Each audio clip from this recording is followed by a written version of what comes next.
Kanego's going to get his ID. All right. Good morning, everybody. Thursday morning, and our first live show on a Thursday with Phumi Mashiko. Look at her. She's resplendent in glory this morning, our Phumi. I hope you're having a good start to your day. Yeah.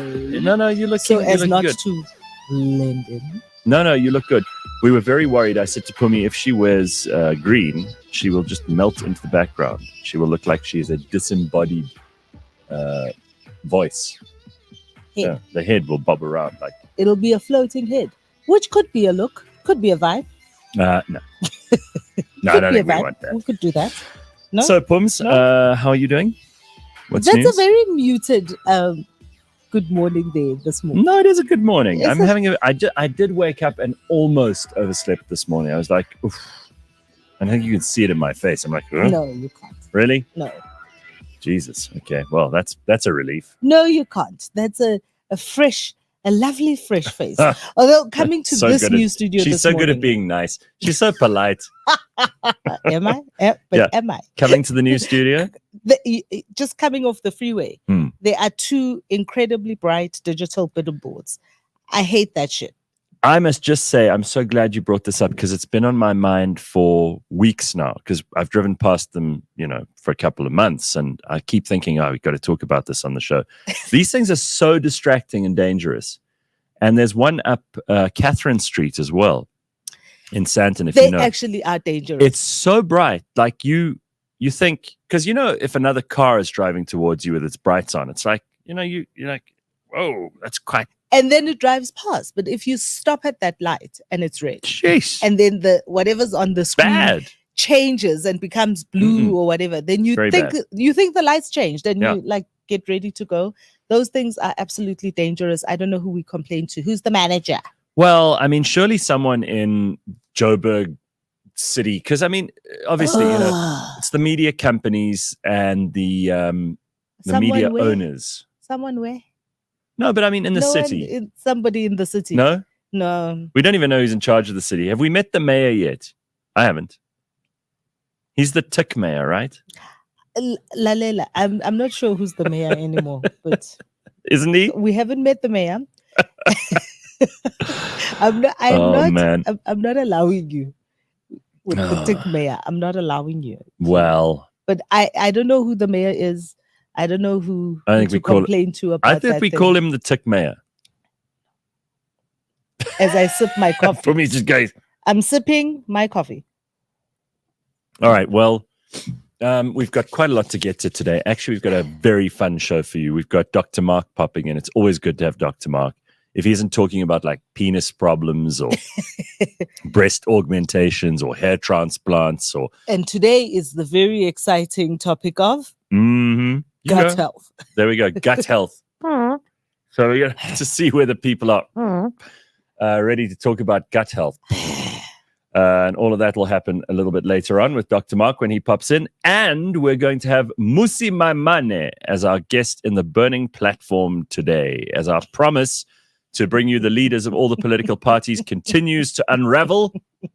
We're left now after this with only 5 weeks to go. And only 4 parties that we still have to talk to. 5 weeks to go. So I know Songezo Zibi's booked, but guess what? We're still struggle. The struggle is here. Aluta continua to get MK, EFF, and ANC into the studio. So surprise.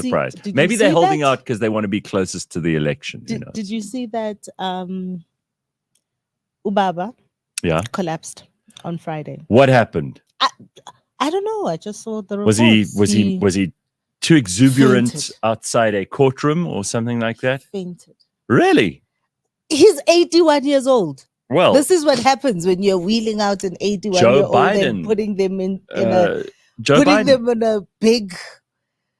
How is it that we live in a world where we have such terribly old? I mean, 80 is old. Like I don't think 70 is, right? I think 70 is fine. 70 is not old. There's a lot you can do. 80 is old. 80. The difference between 70 and 80 is vast. It's kind of like the difference between a 6-month-old and an 18-month-old. Right. It's I agree. It's a big too much of a difference. gap. It's a big difference. Yeah, It's a big difference. and here we've got these old guys who are in charge of quite important things. What does that say about the young I don't know.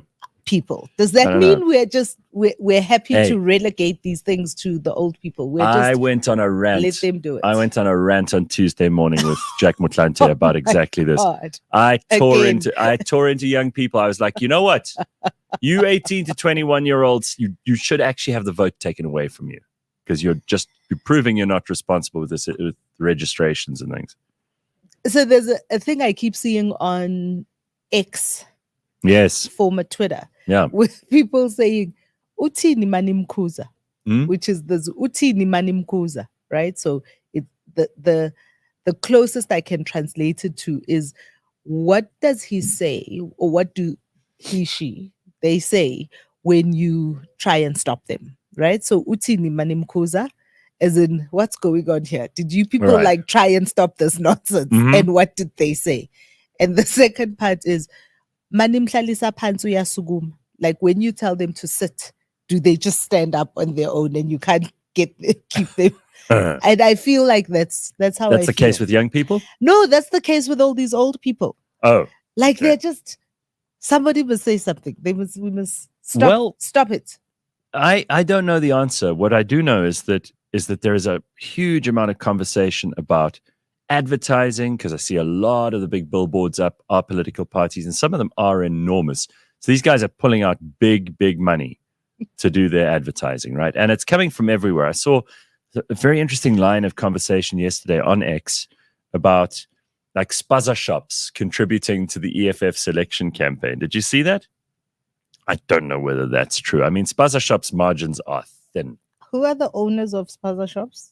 Well, foreign nationals, a lot of those. Tell us your suspicions. I have absolutely no suspicions, but a friend of mine is working on a TV commercial for one of the big parties. And yesterday when I was talking to him and he was telling me about the chaos of getting it approved, because as you now know, being in this part of the business, ads are quite a convoluted little thing. But also everything must get signed off by someone. Yeah. Try getting that kind of accountability. One person saying, okay, I'm making this decision. It's not going to happen. If it fucks out, I'm going to take the fall. Yeah. So he's having a lot of fun working on that. But it's been a very muted campaign season. For a campaign season where... You think? Yeah. It's been very muted. So how many... I know Rise Mzansi launched their TV ad a couple of days ago. But have you seen a TV ad for any other political party? No, I can't say I have. Have you heard a radio ad for any other political party? Nope. We've seen lots of posters. We've seen lots of billboards. But I mean, TV and radio are still the biggest audiences. They still have the widest audiences in this country. Yeah, we're TV and even digitally. Have you seen digital billboards when you go online? Do you see? So it's been a very muted. And unless you follow these people, you wouldn't see it either because people are not retweeting them. I mean, listen, we figured this out last year. Remember, we had this conversation, and you were the one who said to me, the bot farms, the bot armies. There's no money. Yeah, there's no money. So you think that's what it is? You think they're spending less? They have not spent the kind of money that they've spent in the past, that we've seen being spent in the past. There's no money. Did you hear what Shamila Batoy said yesterday? This we've got to talk about. So apparently Shamila Batoy revealed one of the reasons Deputy President Paul Mashatile is currently in the UAE is because he's discussing the Gupta extradition matter directly with the presidency. Well, but are they still in the UAE? Well, but are the Guptas still there? I don't know. Who knows where they are, right? I did find it an interesting story. Shamila has been AWOL. She herself has been AWOL over the past. Aaron says in the comments, you should pass a mandatory constitutional test of 10 basic questions for you to get the right to vote, regardless of age. Too many ignorant people wasting votes. Okay, so it's going to be about those 10 questions. I don't think that's unreasonable, but how would we administer such a test? Because, we don't even know that people are doing driving license tests. You said you're taking your son for his ID today. I have an appointment, actually up the road here in Alexandra. They've got an appointment booking system at the Home Affairs. And I've done this appointment booking before for my renewing my my passport. And it was relatively painless. He's excited, obviously, because turning 16, getting a... Very good. But also, you know what he doesn't know? The pain of Home Affairs. Oh, well. You're taking him with, right? So he can feel Home Affairs close up. Although, so here is my moment to absolutely... I'm sorry, Kanejo, you're going to feel this pain. But you know what? Cues. Oh my God, you're in for a real treat. What a nightmare this has been. Because, as you know, I'm divorced. To get his ID and a passport, both parents have to be there. Oh, really? At Home Affairs with him. I know, such bullshit. So, like, trying to organize that, getting everybody's, like, diaries and... fucking nightmare. All right. And this in a country, and just, like, this is my last, like, bitch about that. And this in a country where 68% of kids do not live with both parents. Yes, exactly. It's not a practical way of going. Requirement. No, it's bullshit requirement. And then they'll say, oh, no, it's because we want to prevent like child trafficking and identity theft and stuff. But no, actually, it is because, do you remember how we got here? Do you remember how this became a thing? I know you'll remind me. Go. There was a little family spat when Malusi Gigaba was still the Minister of Home Affairs, with him and the mother of his children and her sister and the children. And it didn't even involve going overseas. I think she had taken the kids to the Eastern Cape or something. Here we are. So because of that, they changed the rules. Yeah. And they say that, individual shoved it through. Individual politicians can't have an effect on you. Yes, they can. Congo Chris says, did you see Mapisa Ngakula, former minister and former speaker of parliament who earned $3 million a year, stole from state funds, is asking that the taxpayer pay for her court case? Of course she's going to. All those people in government think that they have a right to what we earn. They want your money. That's why they went into politics. Chris, come on. I hate to be more cynical than you, but I saw this one coming. They want to pay for nothing. They're so used to paying for nothing. These are people who are professional parasites.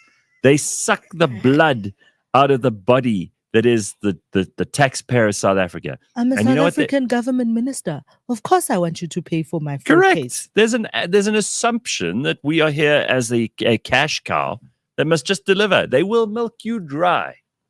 They will feel nothing for you. This is what they do.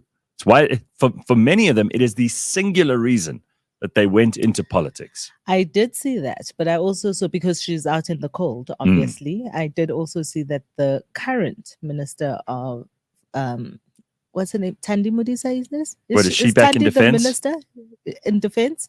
But I did see that the minister said no. They're not going to be paying for. Oh, really? But Thandi Modise was also one of the people that she went to rally support from.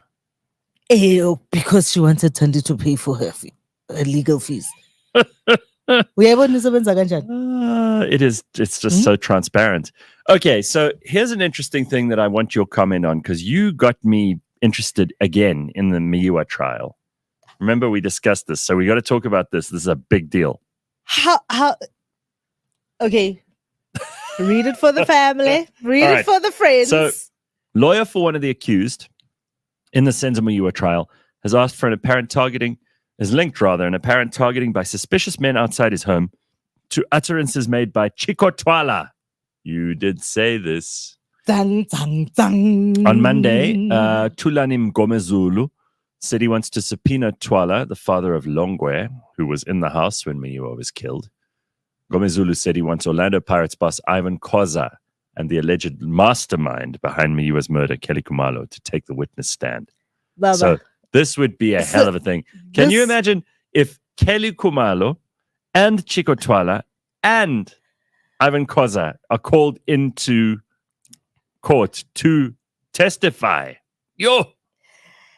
This, in his cross-examination of one of the investigating officers on Monday, he floated the theory that I've been floating on this show for a very long time, that Longwe is the person that shot Senzo, that he arrived at the house, found everybody there. He was drunk, he was carrying a gun, and shots were fired, and Senzo got hit. He also says Longwe's own foot was hit in that. So I'm just saying, there's a podcast series in this, guys. 5 years down the line. This is going to be a whole TV series with 18 seasons. We need an NPR podcast series, not these like Showmax specials that are happening right now. We need a real thing. We need a real kind of, you know how Serial, the first Serial was with Adnan Ali? We need one of those. Well, apparently the judge said to Ngomezulu they must lay charges.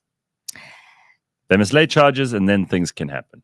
So that was his cross-examination was that none of the people in the house, how was this investigation concluded? Well, because the people in the house. You've been saying this to me for a long time. You got me interested in it again. I was totally like over this Senzo Meyiwa trial because it does feel like it's been going on forever, right? And then you told me your theory, and it's not just your theory, it's a big theory that's going on social media. Right? Like Twitter's full of ideas about what might have happened. And sometimes those people, as we've discussed so many times on the show, are closer to the truth, guys, even than the officers involved who are meant to be investigating this. I am clear that what we need to do here in South Africa is, with all the unemployment that we have, we need a kitty, right? The NPA and the SAPS, they need a Twitter X kitty. Because the kind of investigations that happen on that platform and the stuff that gets unearthed and the triangulation and listen, these are the people. We could solve crime. People have been posting Twitter detectives. We could solve crime. People have been posting pictures of like the house where it happened, Kelly Khumalo's mother's house. They've been posting maps of how it could have occurred, where the passages, where the bedrooms are, where people would have been at what time. I mean, it's actually extraordinary.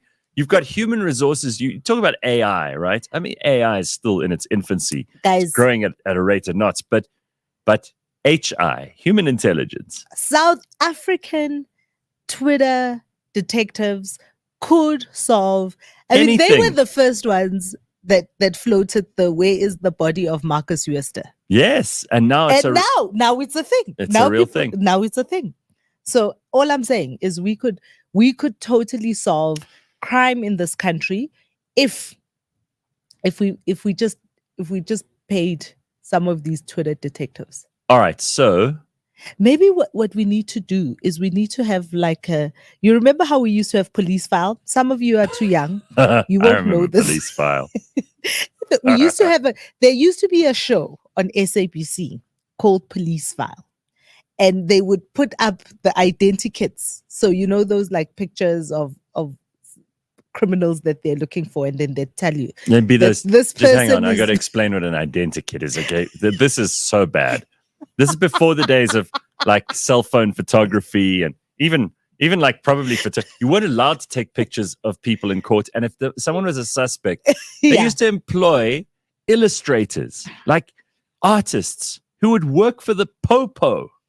And these artists would, with pen or brush, kid you not, this is absolutely true. They would draw up an identikit. So let's say Pumi's handbag is stolen. And she goes, the guy who stole it was wearing a balaclava. But I could see he had green eyes. He had green eyes and he had, whatever. Then this artist now has to imagine, like according to Phumi's very random description, like this is how the person would have looked. Exactly like it works in the movies. You know how when you watch like old movies and there's like a unreal person like drawing, like the eyes were a little bit slanty, they were bigger, they were round, the face was a little bit pear-shaped, all of that. And then they'd plaster it on TV, that person's picture with the description, and they'd tell you what they like wanted for and where they were last seen, and they would give you the number of you must call this number if you see anything. The particular police department, sometimes or division that you even had the to officer. Let's say you can call Officer Oberholzer at number 012 at the Brixton Murder and Robbery Squadron. And you can call them at 012-699-3214. And then like Inspector Oberholzer would go, hello, Oberholzer. And you'd go, listen, I saw a man who no one ever looked like these identity kit things. Like no one ever looked like that. But people would go, hello, officer. I just saw this suspicious man outside my gate. And then they'd send the squad cars, and it was a big thing, right? I mean, look, for starters, the police, as rotten as so much of it always has been and always will be, there were some people in that murder and robbery squadron who solved... They solved crime, those people. Crime. They solved crime. Okay, so... we should have something like that again.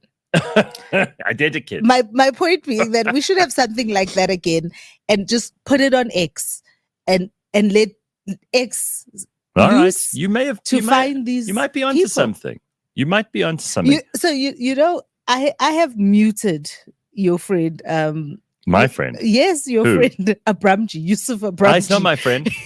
He's definitely not my friend. Let's be absolutely clear, all right? I've muted Yusuf Abramji. Good. But I still get every now and again. But you because he has all these videos. He puts videos, the people being shot, their cars stolen. His videos are gruesome. That man loves a bit of crime. But every now and again there'll be a screenshot of one of his videos that then bleeds into my timeline. Yeah. And a couple of days ago there was a robbery outside a shopping center in maybe Kenilworth in Cape Town. Okay.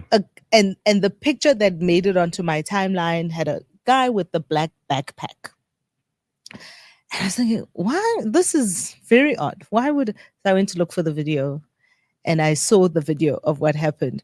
And I was like, there is something in that backpack that those guys were after. And then yesterday in the newspaper, on News 24, they reported that there was 624,000 rand in that black backpack. Wow.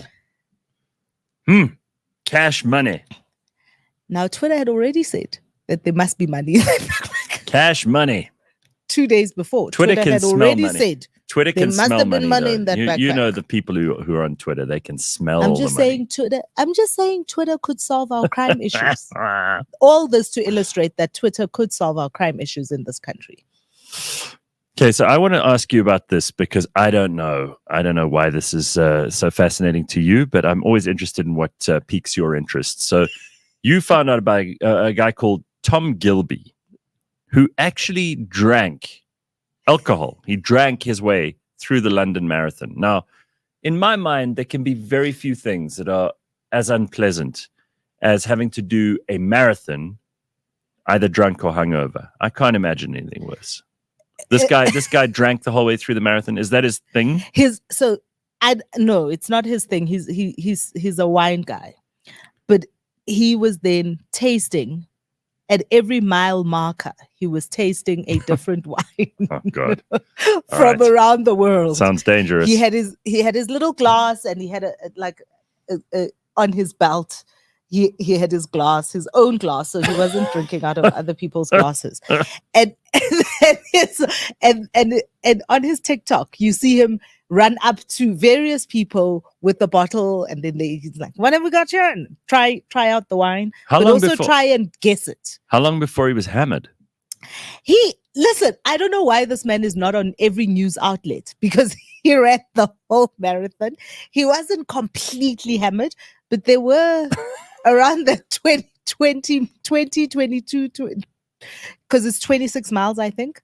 Around that kind of 22 mark, he was a little vutu, as they would say. He was a little vutu. So is this something you want to do now? Listen. Now that you've seen that, now that Phumi, hang on, she's got a whole thing now. So now that she's finally seen that it's okay to do a marathon and have some wine. I would never do a marathon of 26 miles. I would never. I don't understand. It's like people who say, "Oh, I like playing golf because I like spending a bit of time with the guys having a drink after the golf," or those people who go to events because they want to be able to drink. I'm always like, why don't you just stay home and drink? Like, why do you need an excuse for this? If you shouldn't drink on your own, that's a problem. No, I'm not saying on your own, but you could invite a few people that you like around. You could go to their house. You could meet somewhere at a bar or a pub, but you don't have to do an activity in order to drink. These people have book clubs. You women do this a lot. Book clubs and Tupperware clubs and God knows what other kind of clubs. Well, you use they're all just an excuse to drink. It's a pretext, right? But it's, come on. It's nice. We see through it. But so I went down a rabbit hole. You know this about me and the rabbit holes. So now I'm down this rabbit hole. I'm reading about this guy. Why the hell would he do this thing? I mean, the athletic ability alone, you've got to give it to him, right? The athletic ability to drink at every mile marker and make it through the marathon. That's like, that on its own we should be talking about that. But so now I'm down a rabbit hole about drinking and sports activities and all of that kind of stuff. And I found a wine farm in France. Now this is a marathon I could get behind. Yeah. So this farm in France, and it's called Marathon du Meducci or something of that. So French and their funny names. Marathon du Médoc. Yeah, something like that. Right. And their entire thing is the wine and cheese. It's on the wine farm. On the wine farm, and there's different wines that you try out along the route. Again. Now this is a marathon that can be. Why is no one talking about this particular marathon more often? No, the real why is, why do we need to make excuses for doing the things that we like? Are you so guilt-riddled? It's not an excuse. It's just adding to the pleasure. But listen, this guy was actually, he was phenomenal, because what he had to guess the grape, the year of this particular. This stuff impresses you, huh? He was fantastic. There were 2 South African wines which he liked. Both of them he got right and he liked. They were that I saw. There were 2. How long did you watch this thing? It's not long. It's fun. Yeah, I think you watched it sounds like you watched 8 hours of marathon and drink. It's insane. No, they've got a compressed. He's got a compressed version on his TikTok. All right. Well, he's got a compressed version on his TikTok. I think the moral of the story is either you've got to make running exciting, because it isn't, by drinking, or you should just drink. Drinking exciting by running. Or just drink. Yeah, I mean, no, you don't need to make drinking exciting by running. People have fun when they drink. And especially in South Africa, this is not something you have to work on. You're like, we need more activities. People need to do more stuff. No, just do what you want to do. So we've got Dr. Mark popping in just now. Ask him all about gut health, which is going to be loads of fun because it's bound to get very, very lavatorial very fast. But I sent... I was all over the internet yesterday in between appointments and everything else, and I saw that there are loads of people on Twitter at the moment that are talking about, and sometimes you want to see what's trending. I don't often check what's trending, but I like to occasionally. And I saw a thing yesterday about lock him up. Did you see this? I did. Do you know what? did. Because I tried to figure out what it was and I couldn't make sense of it. This is the problem with the trends now, right? Because I don't know what it means. people try and sell All you I wanted- stuff. All I wanted to know was lock who up. I was like, who are we going to lock up? I'm in, but who? In South Africa, people started using it with this Zimbabwean guy, Rutendo Mutairi, or some, I don't know how to say his last name. I'm not going to butcher it. All right. But Rutendo got into a heated exchange with Leanne Marnus about Zimbabwe. Oh. And about whether Zimbabwe is on the ascent. and so he got into a heated exchange and Leanne said, well, if you feel this way about Zimbabwe and you believe that Zimbabwe is on the ascent, why do you not go home and help rebuild your country? Of course. Oof. And he then said, why don't you go home back to Europe? Oh. And that disintegrated completely. It became a huge fight. Kind of the people who are with the Rutendo should go back to Zimbabwe because, this is a problem we have in South Africa. My God. And another faction of Leanne should go back to Europe. How dare a white European colonial settler tell a black African? So people broke down on those lines. And then 2 days later, it surfaces again, Twitter and its detectives. Rutendo is actually a pedophile. And that was who they wanted to lock up. So I saw that trending with Rutendo. Sure. But I also saw Donald Trump. Yeah, that's why I was confused. So this is the problem now with trends, right? Because then people, these things are trending, these topics are trending, or these words are trending. Yeah. They want to get whatever their thought is to the top of the list. So they use I see these hashtags and listen, these I phrases. have to explain to everybody, if Phumi wasn't here once a week to help me understand these things, I would never understand any of it. I mean, I was in such a state of disarray trying to figure out what to lock him up with. Who are we locking up? Well, this is it. You're the first person who's explained it to me. I felt like such an idiot yesterday. I'm following this thing and then I'm getting so those Trump. were the two prompts. I'm getting Trump and then I'm seeing this thing with the Zimbabwean guy, but I didn't put two and two together because I couldn't be bothered to go and do the hour of research it takes to understand the context. And so I sat there like someone who's completely lost, confused, falling apart. I don't know how to make this make sense. Thank God for this show. I mean, really, I would never understand half the things that go on X or on TikTok if it wasn't for Phumi. So thank you for that. There's dance challenges on TikTok. Yeah, those I'm not interested in and never have been. By the way, is TikTok going to give up its ownership? I mean, is the Chinese Communist Party going to give up its ownership of TikTok? Otherwise, it's going to be banned in the US. Is it going to get banned? Is it going to get banned? I don't know. Will it? Will it not? We will see. I don't know. Okay, Sarah. So I saw an interesting comment by somebody, and just before we get to Dr. Mark, I wanted to have your thoughts on this. Peter Diamandis, who's written a number of really good books, said, and I thought this is such a great line. I did. Maybe you disagree. He said, I prefer to be optimistic and wrong than to be pessimistic and right. For some reason, that really resonated with me. I think that's how most humans are. I'd rather go, you know what, tomorrow's going to be a great day. And then tomorrow ends up being a shit day. And you go, oh, you see. Oh, I wish it could have been better. But tomorrow will be better. Tomorrow's going to be better. I'm like, that's fine. I want to be optimistic. I don't mind if I'm wrong, but I don't want to be pessimistic, even if I'm right. I think the human condition is one of hope. I think the human condition is one of hope. You haven't met some of the people I've met, because there's some very, very pessimistic people in the world. My friend, the world is shockingly shit.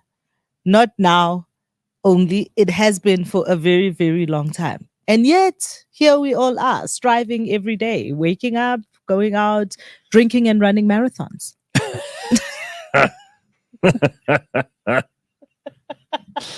All right. Well, I know that because he's here already, it's worth bringing in Dr. Mark. So I'd like to just introduce him to people who have maybe not seen him before on the show and let you know who he is.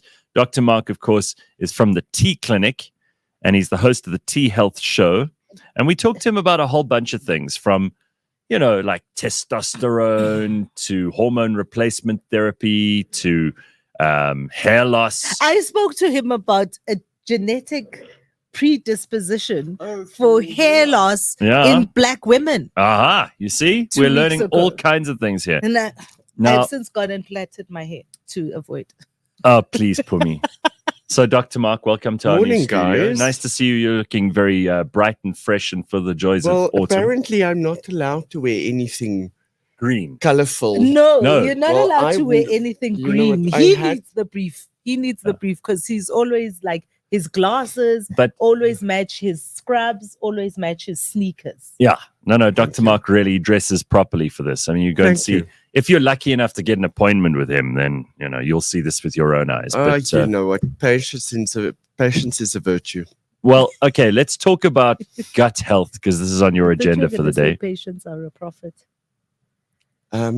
True. I have racehorses to feed. So, all right. So, Dr. Mark, we're going to talk about gut health. Of course, you can find out all the things you want to know from Dr. Mark on his various podcasts, which you'll find at thepodcastparty.co.za. That's podcastparty.co.za. All your former episodes are there, including all your features with us on this show. But tell us quickly, I heard a long time ago, and we've discussed this with, I think it was a dietitian or an endocrinologist or a combination of both of them once before, the importance of the bacteria in your system. They make up some extraordinary amount of the total matter that you are made up of. Well, if you take it the amount of human cells, you have about 3 trillion. Mm-hmm. But you have hundreds of trillions of microbes living in your gut. The combined weight of them weighs as much as your brain, 2 kilograms. Sure. But the genetic material of these organisms. Orgasms. Oh, yeah. Oh, all right. Sorry.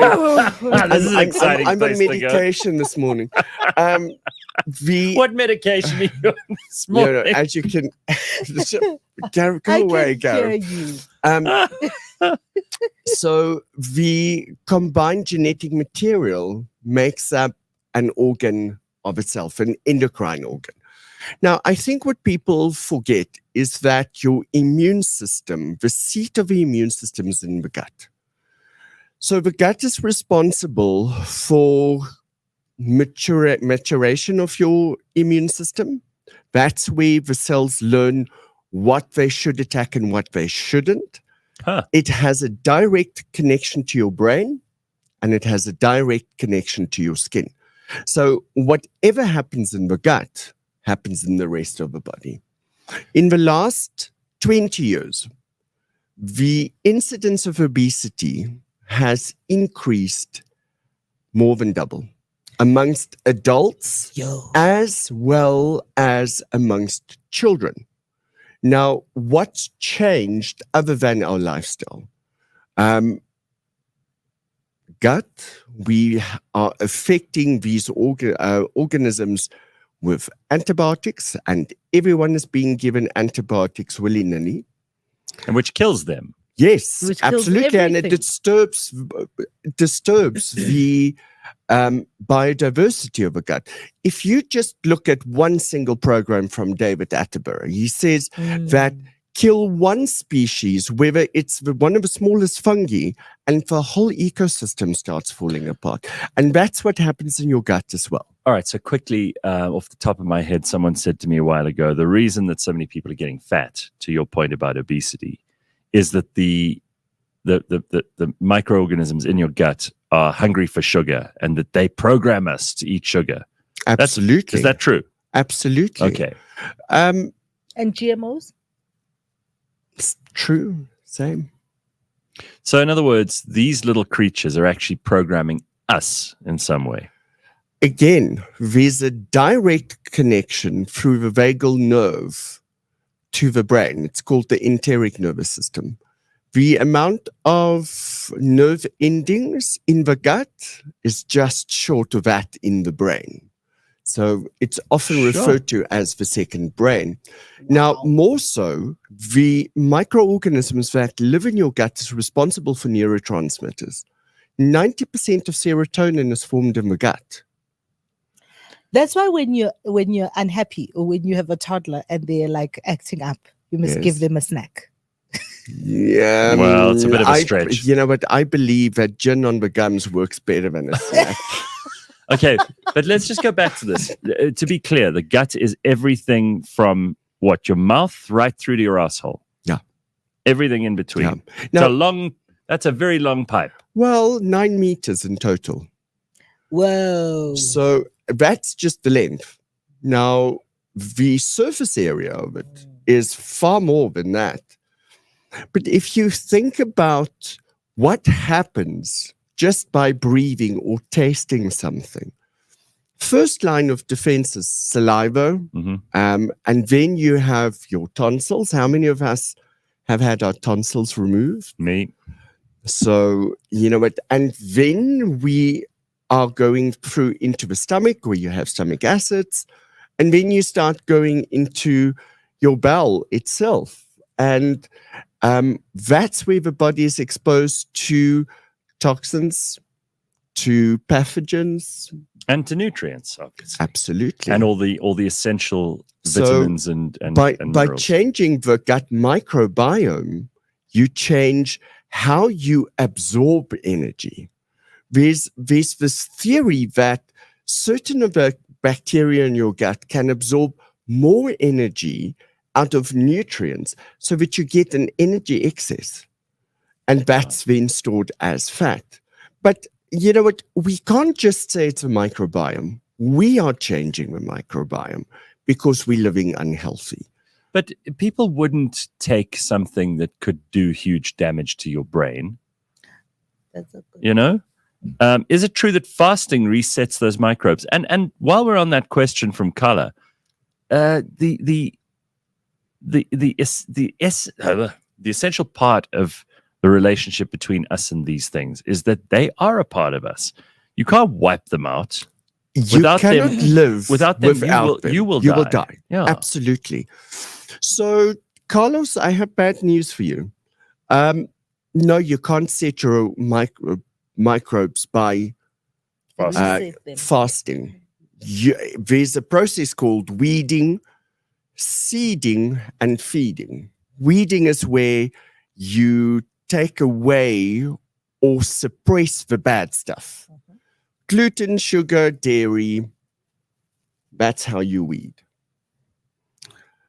Gluten, sugar, dairy. Yeah. That's like seeding, no cappuccinos. Seeding is your, literally like you would seed a field. You need to go and give the gut what it needs. So here we're looking at prebiotics, we're looking at probiotics, we're looking at postbiotics. Okay. Prebiotics, something like inulin, feeds quite well. And then, you know what, you have things like fulvic acid, which comes from the earth itself, apple cider vinegar. I've heard people taking that. But you have to take the raw unfiltered apple cider vinegar. Actually, you're looking for the mother. That's something that's good. Postbiotics in the form of butyrates, etc., lactic acids, and then obviously your good probiotics, your acidophilus and your lactobacilli and stuff like that. How do you know? So how do you know when and what to weed, feed, and seed? Bloating, pain, diarrhea, fatigue, depression, anxiety. Immune system is directly responsible for, or gut health is responsible for your immune system. If you are chronically ill or sick, start with a gut. It usually comes from there. So, but just to talk about fasting, there's studies that have now been conducted that shows that fasting Intermittent time fasting. intermittent fasting, we actually call it time restricted eating, is associated with a higher incidence of cardiac death. You're kidding me. Seriously. What do you mean by that? So people who do intermittent fasting have a higher risk Of heart attack. of heart attacks and strokes. When I saw it, I thought to myself, this was true. And you know, but there's been a couple of articles published on Medscape. It's one of the medical platforms where every single article that's published in a journal is on. And you know what? People make fasting very easy for themselves. If you want to fast, you break your fast first thing in the morning and you stop eating in the afternoon. Now, that's far more difficult than saying, okay, I'm busy during the day, I can have my coffee, blah, blah, blah. And at nighttime, I eat until I go to sleep. And then, you know, it's 6 or 7 hours of your fast is spending sleeping. But you need so much energy for the brain during sleep that you put your body under a stress condition. So you start elevating cortisol, which is supposed to be low at nighttime. Just hang on. You're really upending everything I've heard from the wise people on the internet who've been saying, oh no, but this intermittent fasting is absolutely a good idea. And the best time to do it is precisely the time you just said. Now you're upending all of that. You're telling me, no, by doing that, you're not only really not fasting the way that you should be, but you're also putting yourself at risk of a heart attack. So when you starve the body goes into we can't stress. win. Dr. Mark, help me here. I don't know which way to turn. No, the body goes into it in stress. And during stress, you start elevating cortisol. And we know cortisol's bad. Cortisol pushes up your blood sugar and it pushes up your blood pressure, it pushes up your heart rate. Right. So it's better to eat balanced, small meals throughout the day because you keep the body energized. So then it brings us to a question that says, if you eat right, then you fought half the battle. More than half the battle. But what does eating right mean? Balanced diet of macronutrients. So when you look at your macronutrients, it's protein, carbohydrates, and fats. Okay, this is kind of answering Hugh's question. Which foods are good or bad for gut health? Obviously, sugar, cheese, bread, milk, etc., not good. But what is good? Any of your fermented foods. Kimchi, sauerkraut, kefir, fermented yogurt. Please get that one right. It's not your run-of-the-mill yogurt that you buy at your retail shops. This is from a health store. So it's whole milk, unpasteurized whole milk with a live culture. So, and you can say, you know that it tastes different. It's almost like something between sour cream and yeah.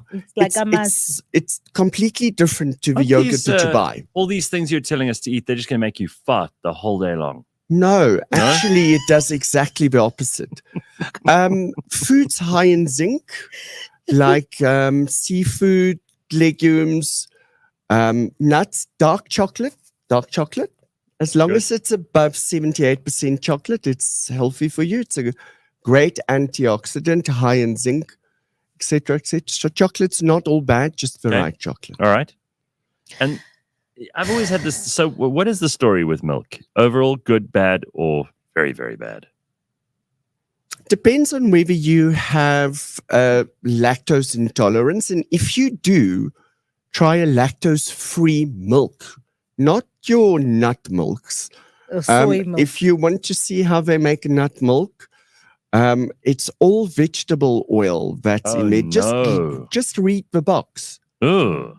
So they literally just smash up the nuts, leave it in water, take the water off and combine it with oil.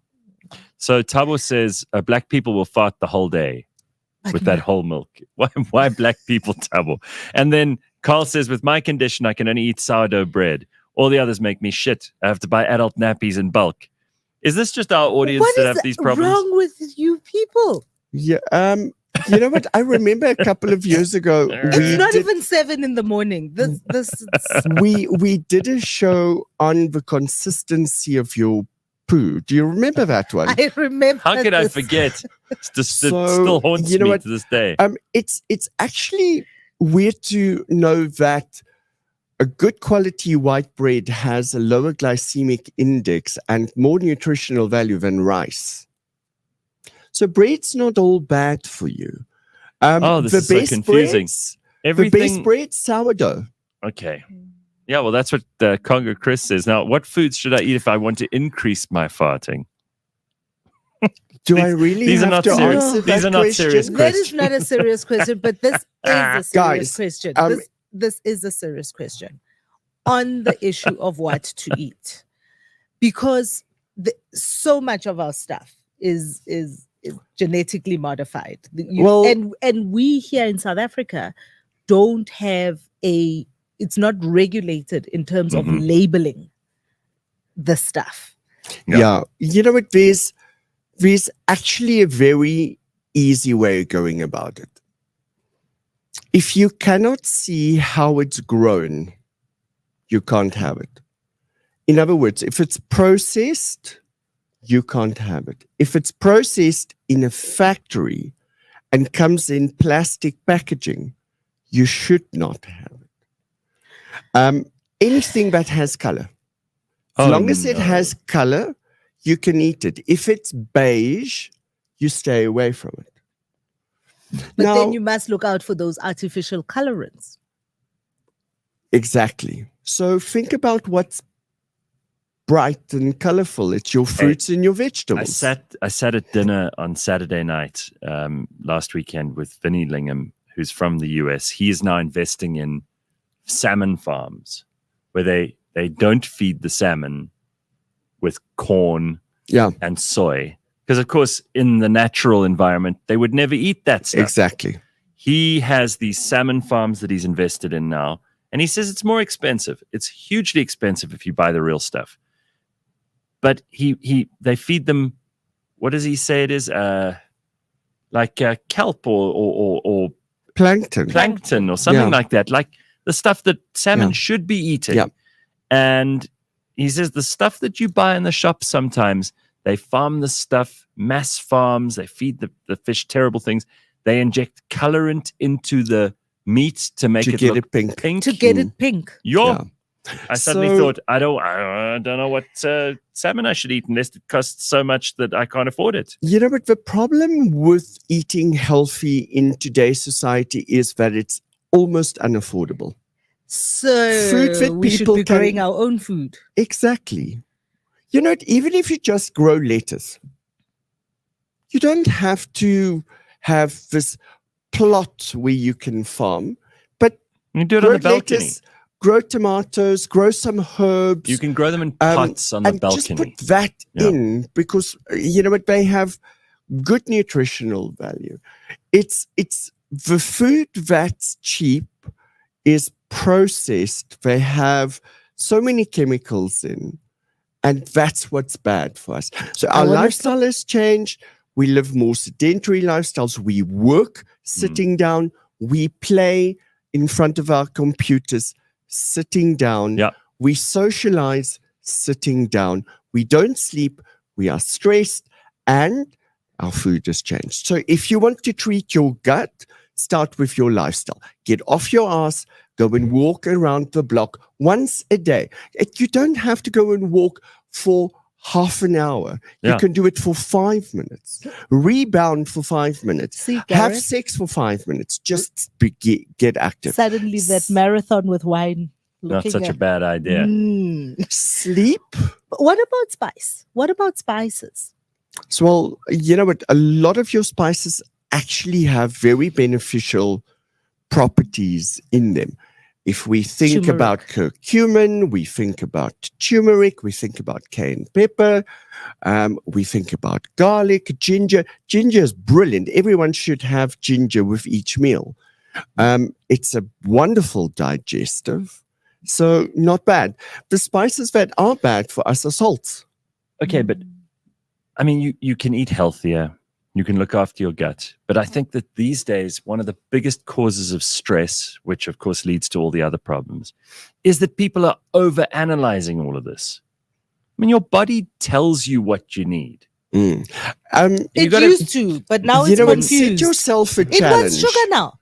Set yourself a challenge. Do an exclusion diet for 10 days. What is that? Cut out any form of refined sugar in your diet for 10 days, just 10 days. Okay. And then put it back and see how you feel. Try it with gluten. For 10 days, don't have bread, pasta, sauces, something like that. If you are battling with bloating or abdominal pain, do it for 10 days and go and eat a pizza and feel how you feel. And suddenly you will realize, I cannot eat this. And you will take it away. You're breaking my heart. But take one food group. You don't have to do everything at the same time. Do one food group and find out what it is that triggers you. Okay. Dr. Mark, but bread, Dr. Mark. Bread. I know, there was that. We pray for it. We ask for it in the Lord's Prayer. Give us this day our daily bread. You're telling me to stop eating bread for 10 days. You know what? It's quite interesting. If you take a look at the quality of flour and the gluten content that you have in Europe versus what you have in South Africa, it's completely different. I battle with my gut. So I know I can't eat bread or pastries in South Africa. If I eat a croissant, I'm in trouble. I can go to France and live on croissants. And you know what? The quality of the gluten there is different. The flour is stronger. Really? So your gluten content is less. The flour is stronger, you say. What about mabele? Because here's something that we eat at our house, whether it's ting, which my son loves, or what's it called in English? Angas. Sorghum, Maltabella, sorghum. So, you know what? It's a whole grain, slightly refined.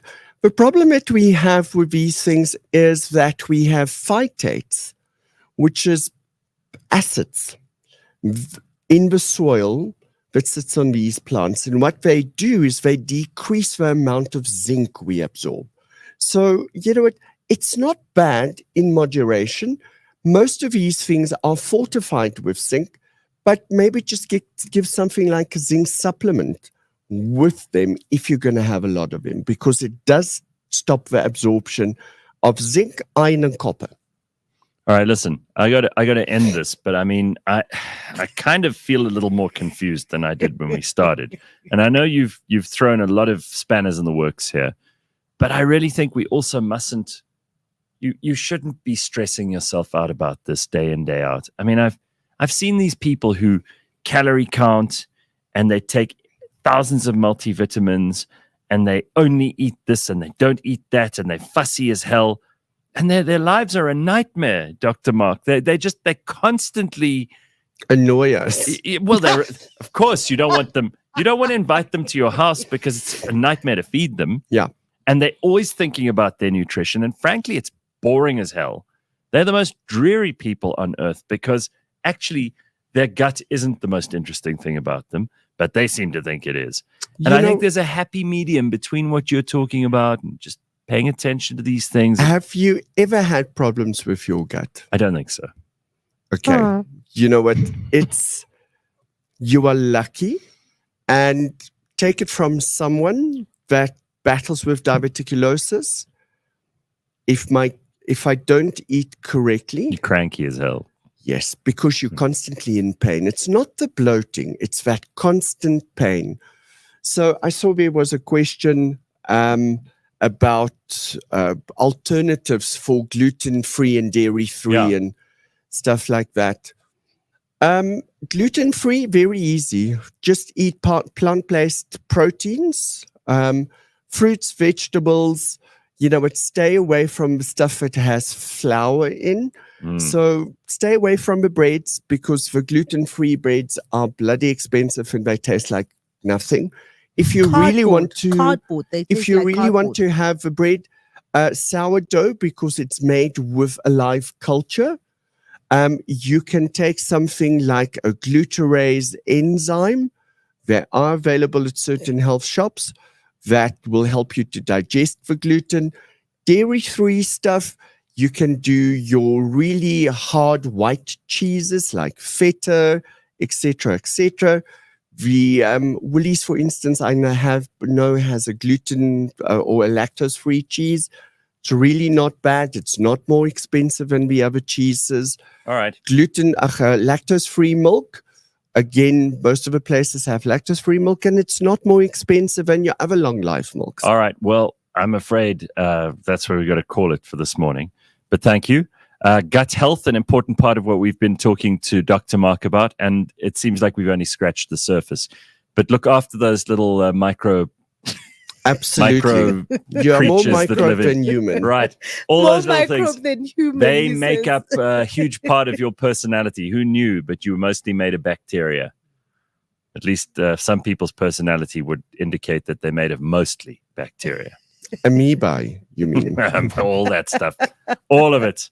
All right. Thank you, Dr. Mark. Right. We'll be back in just a moment or two. Don't go anywhere. CliffCentral.com and The Real Network, which is obviously where we've turned into. And we've got the burning platform next. The exciting thing about that is we've got another party leader coming to see us. He is the leader of a party that's making quite a lot of noise at the moment. They've also brought in a whole bunch of smaller parties. Did you see this, Phumi? I did. It is This Mmusi was Maimane. yesterday's announcement. Right. All of that and more on the way. Don't go anywhere.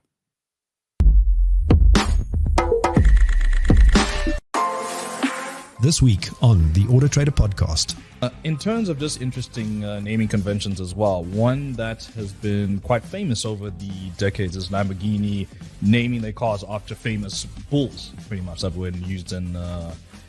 is it Aventador? What's the Spanish name, actually? I'm not 100% sure. All of them would be. I mean, whether it was Huracan, Aventador, Countach, they were all named after Famous bulls. Bulls from Spanish bullfighting. And it was just the whole raging bull mantra theme that they were trying to carry across. You know, the coat of arms is the raging bull. And they've just stuck with that. Catch us every Monday at 9 a.m. on YouTube and on autotrader.co.za.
There's a slight delay. All right, good morning and welcome to the first burning platform of, I think we've got a couple In of the new studio. but we've got how many weeks? You said 4 or 5 weeks left till the elections. It's very exciting. Well, you've already seen who our guest is. Phumi is sitting right next to him. He is none other than the leader of Bosa.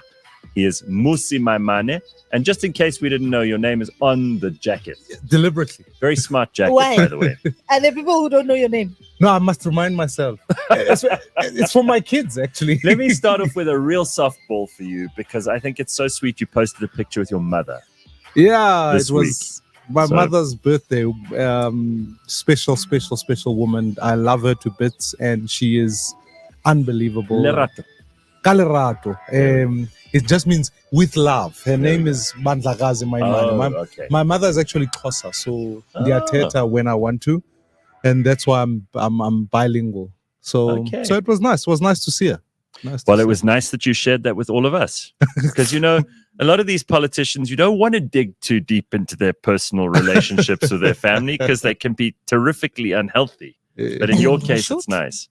It's nice to see. It could be drama. So, all right, Mmusi Maimane, we actually had the pleasure of your company not so long ago. So out of all the political leaders, they're going to say that we've had you in more than anyone else, even though last time we spoke to you was last year. And you can't really say it was the run-up to the elections. We had a nice conversation. We talked a little bit about Bosa. I remember I said to you that one thing I will be very grateful to you for forevermore, and there are more and more people in the political realm who are starting to realize this is important, is the independent candidates, which wasn't a thing in South Africa. We take things for granted. We make a lot of progress, and then we go, but we want more progress, instead of going, wow, look how far we've come. So that was a big deal. But I saw this week, you've brought in under the fold so many more small parties. Someone criticized you immediately on social media and said, this is typical. Here's the guy who was talking about independent candidates, and look at him now. He's a party man, and he's running this in a party way. Should we start there? Yeah, it's a good place to start. Firstly, congratulations on your new home. I think this is a great facility, exciting. And it's super to be here. Thank you. The fight ultimately wasn't just about independence only, right? It was that we could have a direct election of politicians of any kind. So even if you stand under a party, at least if you are in Sandton, let the people of Sandton know so-and-so is standing for them. Yeah. This is what they stand for. And if they don't do their jobs, you have to fight them back, and they get given money to run offices, and that's how the thing is, right? So that's what we were fighting for. So we wanted the entire amendment of the Electoral Act so that that could be achieved. And one day we'll get a direct election of the president, because it's anomalous that the president is elected by a party and none of us kind of know what's going on. But what's happened in this instance is that when the bill arrived in Parliament, they did what is called malicious compliance with the Constitution. They just said, we'll unstitch a few things, just allow independents to stand. The problem with that is that someone can stand as an independent, but their whole constituency is an entire province. So in Gauteng, it might be easy to travel from the Vaal to Pretoria. Yeah. But if you're in the Northern Cape, how do you get from Kimberley to Springbok and get 90,000 votes and only that seat? Whereas a party gets 90,000 votes and 2 seats, potentially. Yeah. So this is about understanding that the rules are baked in a particular way. We established a party called Build One South Africa, invited many of these candidates, actually forced them to say, go get signatures from your community. Many of the candidates I met for the first time when I saw them on our list. Okay. Because they came from communities. Their communities own them in that they can remove them. And ultimately, we have then the additional benefit of the second lot of allocation of seats, which is proportional representative, which is that then actually, if you do get 100,000 votes, you don't just get the seat for the person, you get 2 seats, or you can potentially get 3 if they split them up proportionally. So I actually think it's smart. I think it's a way of making sure that we can get more people who share our values, who have a vision for this country, to represent South Africans in Parliament. And I actually think that when we arrive in Parliament with more MPs, we can then fight so that one day actually we can get the right system. Is it your fault that we now have 3 ballot papers? I'm afraid it's... That's what I realized when I was reading because I still don't understand. Someone asked me the other day, why do we have 3 ballot papers? So I had to look it up. Yeah. And the one is for 200 seats in the National Assembly, but that's only parties. Yes. The other one is for the other 200 seats, which is provincial, and that's party and independence. And then the third one is for Provincial. Yeah. provincial. Yeah. Right. So this is partly your fault. To your point, it's a step in the right direction. But I think what is sad for me is that I'm not sure the IEC has done enough of a job of educating people. If you informed, had to Google and look it up and all of those things, you can imagine the gogos sitting in Limpopo, what they will be thinking once they present it with 3 ballots and how they vote. So the short answer is just vote Bosa on all 3. All right. Well, that's easy enough. It's easy. All right. All right. I'll make things easy for people. Well, I don't want to get bogged down in that nitty-gritty, because I think that's a much bigger conversation, and there are lots of pros and cons, including, in terms of a con, including what we see in KZN with all of the political killings that have been on the rise. Because when you are not protected, when you are an independent and you're not protected within a party system, you are more at risk. It's one of the things that, leading up to our first election, was a very big consideration for the drafters of the of our constitution with regard to how we vote and why proportional representation was a thing. But I want to know if you think that you have done enough since 2022, when you launched Build One South Africa, to get the number of seats you want to get. I mean, I just want to, and I agree with you, we mustn't get bogged down on the electoral system. But I also want to highlight the fact that political killings are often a function of intra-party contestation. They're very less to do with public representation in that sense. It's people who sit inside the same party, fight over tenders, they fight over multiple things. The Moerane report highlights some of these killings. Just because you have a power of association within a party, you own the right of the power of disassociation, is what the Constitution says. And therefore, your great difficulty is that often you find these are wars of people who say, I was meant to be this number on the list and you got it, and therefore we start the violence on the score. Yeah, but that thing, right? You can, yeah. Again, So, I don't look, yeah. But that thing within the party, the inter-party contestation is one thing, and within a party, you can always be redeployed, right? If you're having an intra-party contestation, but where you have, and KZN in particular, being a problem, where you have IFP, where you have independence, when you have the ANC, and because the minute a councillor, for instance, has died, you don't get the party replacing that person, you get a by-election, right? But the people being killed are not independent. Because up until now, up until this last general election, there were no independents. You had to be part of a party system.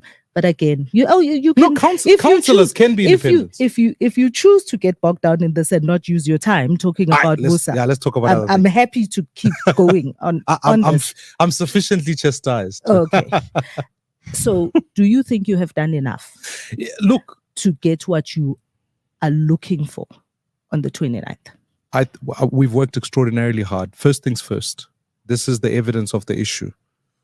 For a party that's been going now for a year and a half, and since 2022, as you correctly point out, we've been able to attract just over 140 candidates who are extraordinary South Africans. This is a fresh breed of talent that I don't think many parties have been able to produce, to be honest. When I think about people like Ayanda Ali, when I think about people like Nobuntu Hlazo Webster, people like Kathy Berman. These people are making a splash, which for young and new coming people to the political realm, you don't see a lot of that. New and fresh, and they're not bogged down in old party politics. They really are coming in to deliver a strong message of here's what they stand for, and politics then not being left up to politicians. That's the first. The second thing is we've been able to, the signatures exercise was an important test for us because it had to ask us the question, could you be able to amass a movement across all 9 provinces and be able to garner the appropriate signatures in all 9 provinces, in all demographics, in all, if you like, economic status, and more seriously, across all language groups. And we've been able to achieve that across the country, which is an important landmark to put on the table. The IEC only asked us for 60,000. We went for 140,000. Thirdly, when you look around, we've been able to raise at least sufficient financial muscle through really democratization of people coming on board and saying, let me help you. We've put up posters across the country. We've put up structures across the country, because politics is about mobilizing citizens from the ground up and being able to ensure that your message gets through.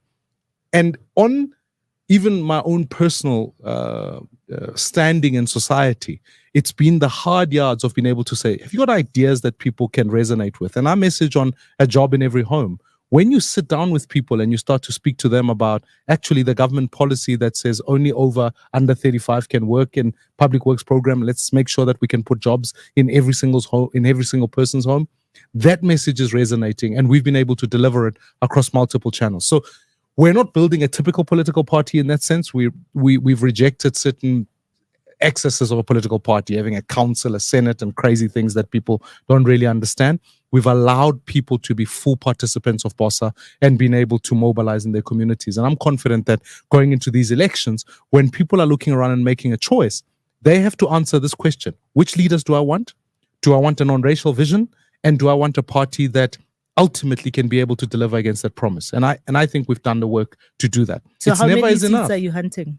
Yeah, look, we are pushing for, I know it's a brave call, but we've always wanted to, at least at a low point, we've got to say to ourselves, how do we get between 20 or just above 20 seats? And so we're pushing hard across the country. And what I'm saying is, to use a football analogy, Bosa wants to play Champions League next year. So if you follow how Champions Leagues, the top four clubs play Champions League, we want to be in that league. So 5% of the vote is what you're looking for? Between 5 to 8%. So that's what we want to go for. Well, there's a lot happening in this country's politics at the moment. It is not unforeseeable that one small party or a group of them together could end up scoring a really big goal, to use the football analogy a little bit more.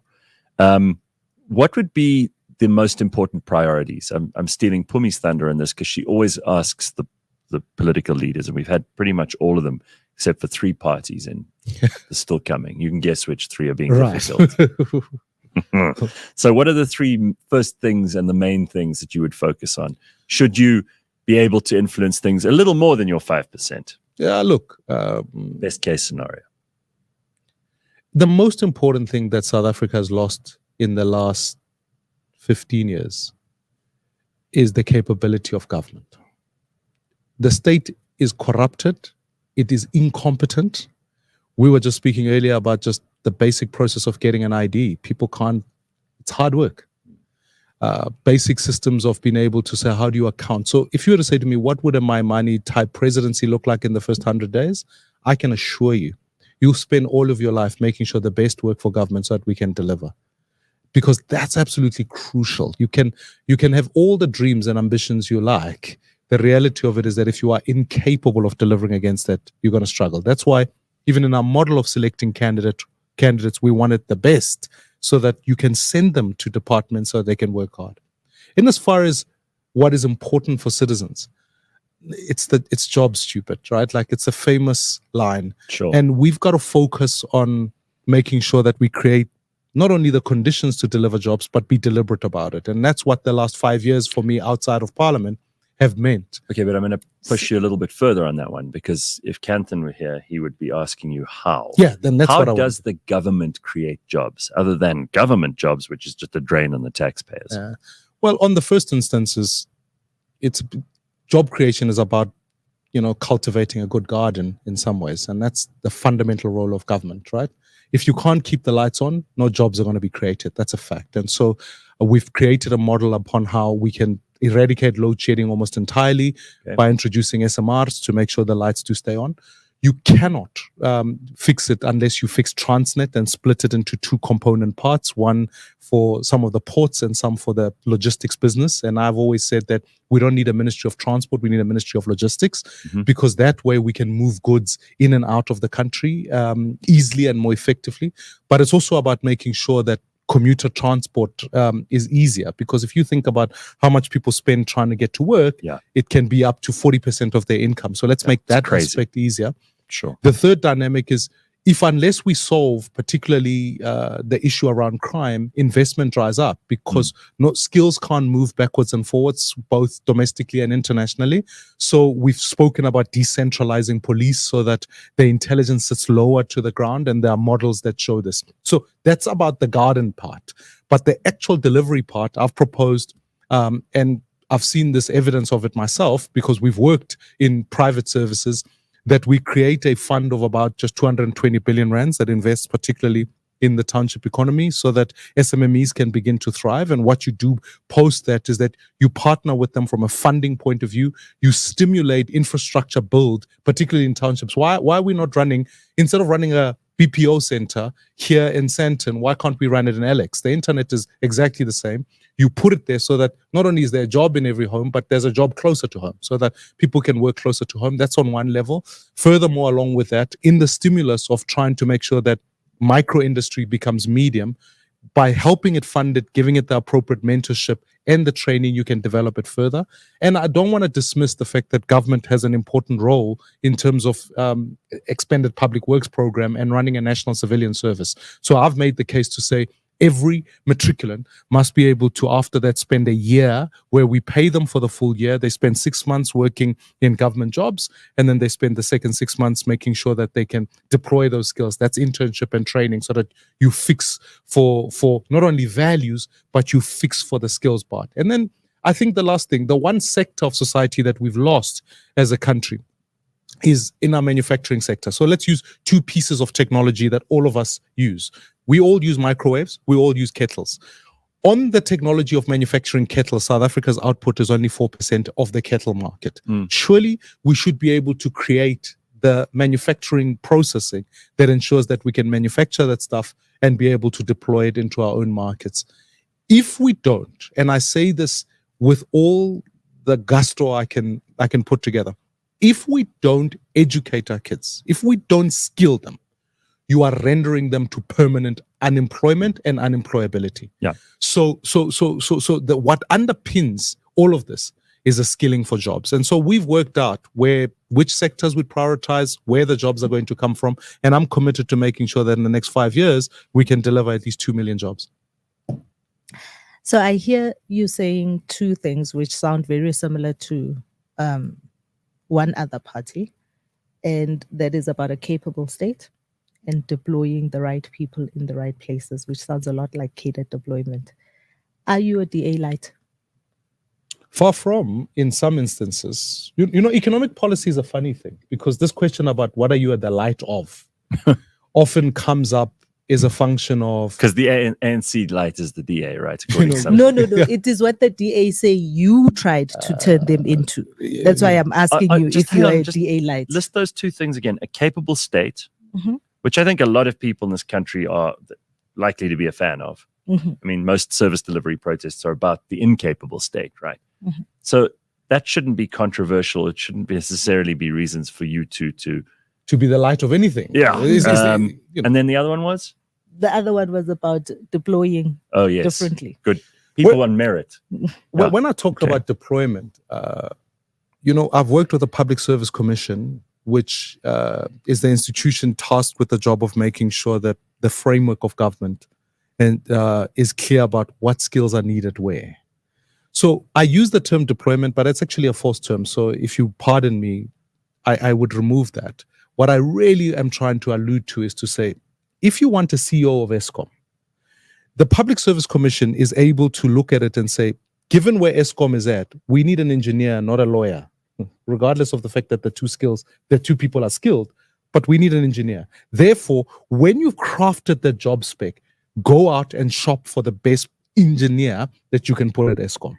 Or if you're looking for a director general in, for example, in the Ministry of Logistics, let's figure out someone who's done that. Or in the Ministry of Digitization, which is something I'm very passionate about, let's get the best person to be able to do so. So one of the problems of this deployment culture that you are alluding to has been a mismatch of skills more than anything, right? Even the fact that people can choose people from their own parties and send them there. The crime has been that you have water problems, but you send doctors there. And as nice as it sounds, the problem with it is that a doctor cannot fix my water problems. I'd rather send them elsewhere or employ them elsewhere. So we've got to be able to craft the skeleton that says, actually, here are the best skills for these jobs and begin to make it possible for the most professional people to come through. This is true for Japan. This is true for South Korea. This is true for countries that if you started them in the 1994, in the same period as us, we're in similar GDP terms, but they've outstripped us by far by making sure that their ability to deliver is actually far more effective by employing the best people. So that's what I meant by that point.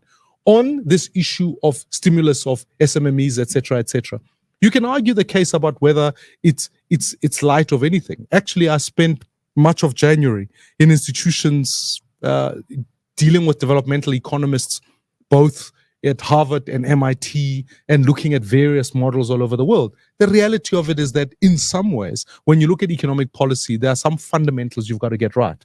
And they're similar. Anyone who wants to think that they're going to come up with something new under the sun is not going to achieve that. The reality is that you've got to get behind people who actually create jobs, make it easier for them, support them as best as you can, help them with social, financial, and social capital so that they can be able to get the right mentorship to deliver jobs. So all of this doesn't make you light of anything. It just makes you someone who is focused on saying, how do we deliver jobs? Let's be realistic. I mean, it's highly unlikely that Bosa are going to get an outright majority. So you'll have to work with other people. Now, you've shown that you could work with other people inside of the party. You've just brought all these other parties in this week, which I think is a story. Who will you work with and who will you not work with? Because the reality is you're still going to have the DA, ANC, EFF. These guys are going to be there. Sure. MK. Sure. So how prepared are you to work with them, and how well do you think you will be received by them? Yeah, look, we've foregrounded every type of collaboration or any form of coalition with the idea that we've got a 10-point plan and we need to stick to that. You know, in 2016, to when I led the DA and we led the coalitions in Joburg, which eventually elected Herman Mashaba as mayor, and they stuck it out for 3 years. It wasn't even about Herman or anything like that. It was that we sat down and said, here are the things that we're going to do in government, and anyone who wants to work with us must focus on those things, right?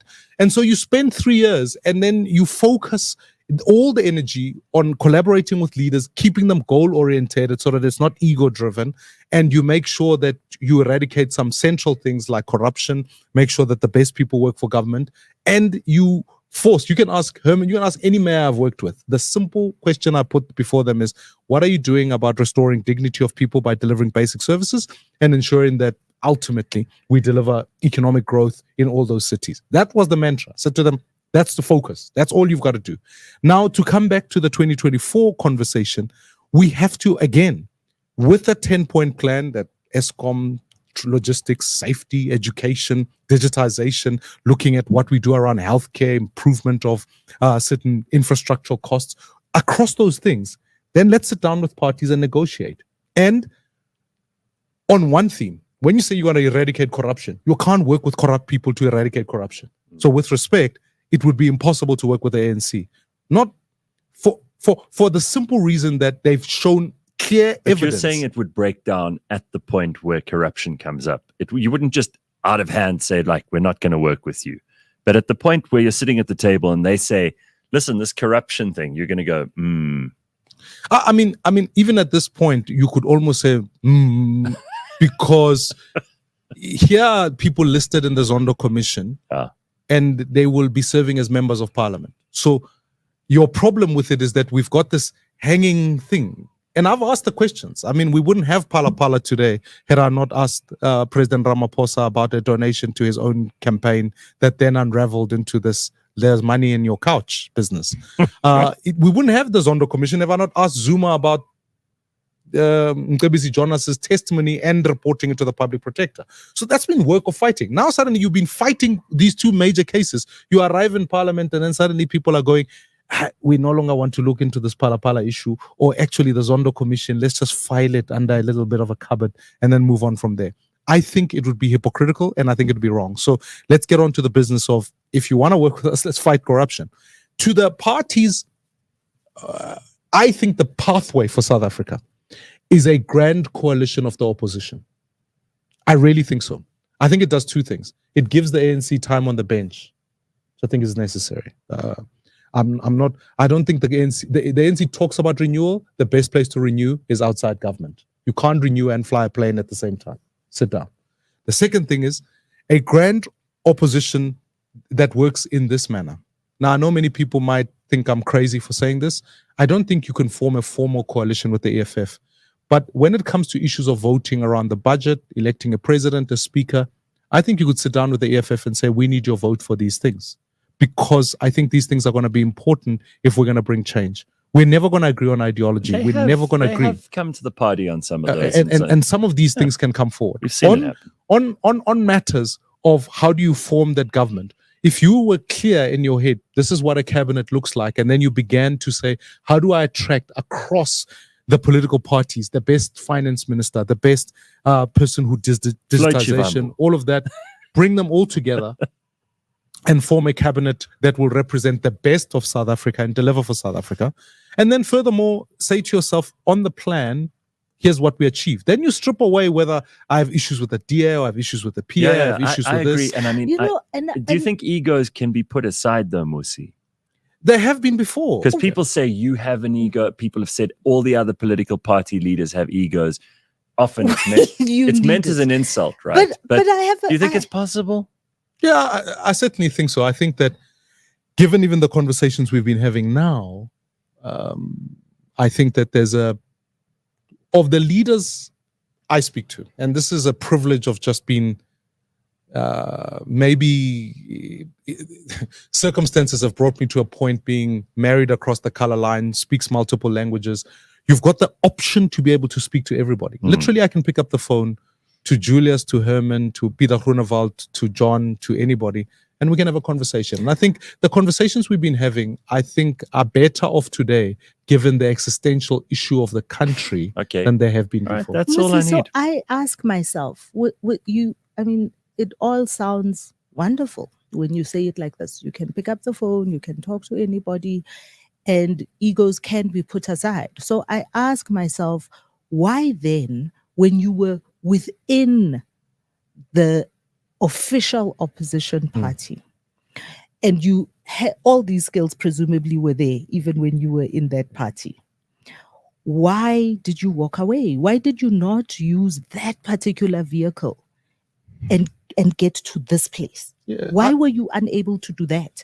And why must I believe that you can do it now outside of the official opposition? So let me put it to you this way. When you had the freedom to do the things you want to do, so I'll use 2016. 2016 was a great example. We were in charge of the majority of the local government budget. I worked those coalitions and they held for the 3 years. So to talk about the skill and the correlation behind that, that is the work I did. Like the Electoral Amendment Bill, perhaps maybe not speaking extensively about all the DA issues, there were two challenges that I would want to highlight that made it near impossible to stay. On the first, actually, is that the reason today you have one South Africa is because it became patently clear to me that we would have two contestations of visions. One is I wanted one South Africa, and there were others genuinely who said the DA will become a minority party and that's what we've got to focus on. When you have that kind of clash, it means that on the issues you are going to fight for, when you've got to be fighting for the right of all South Africans to express their language, the DA will say, no, let's just rather just go fight in Stellenbosch just for this particular language group only. When your leadership, you're fighting hard to say, how do we make sure we've got a diverse caucus in parliament? And then people start to say, well, if you're not going to have this particular race of people, we're not going to campaign in an election because this is not something we share.